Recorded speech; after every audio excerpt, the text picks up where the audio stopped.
The Health Insider, Quality of Life.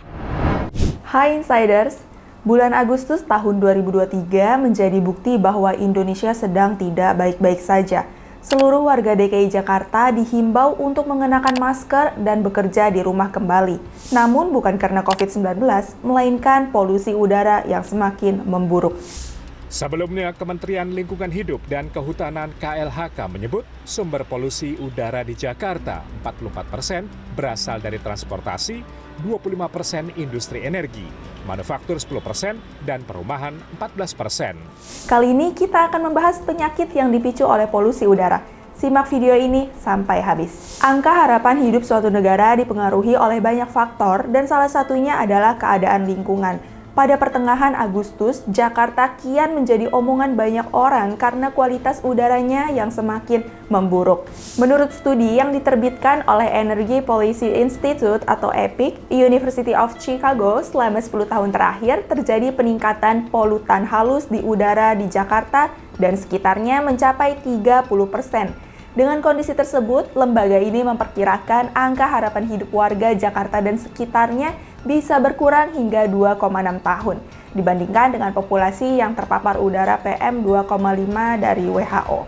Ramainya berita kualitas polusi udara yang buruk sampai disoroti oleh berbagai media asing, seperti media asal Bangladesh, The Business Standard, media Singapura, New Straits Times. Berita-berita ini mengabarkan bagaimana cara Indonesia menanggulangi masalah polusi yang kian memburuk.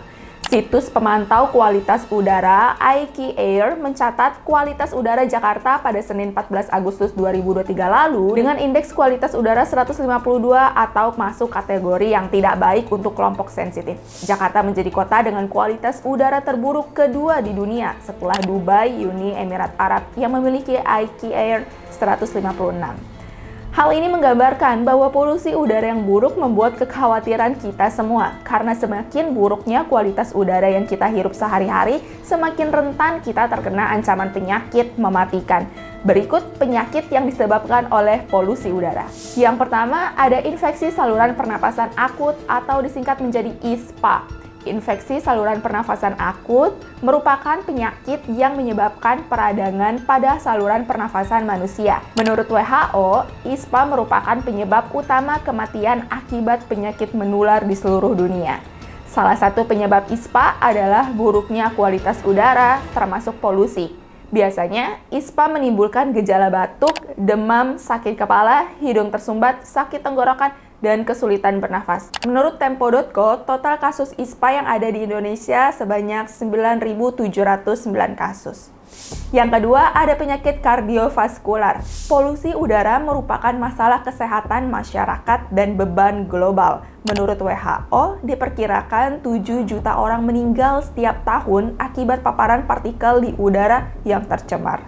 Penyakit kardiovaskular adalah penyakit yang disebabkan oleh gangguan pada jantung dan pembuluh darah. Contoh umum penyakit kardiovaskular adalah serangan jantung, aritmia, gagal jantung, dan stroke.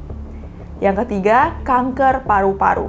Polusi udara terdiri dari partikel kecil yang tercampur dari partikel padat dan cair, terdiri dari sejumlah komponen seperti asam, bahan kimia, organik, logam, partikel tanah, dan debu. Hal ini dapat mempengaruhi kesehatan manusia.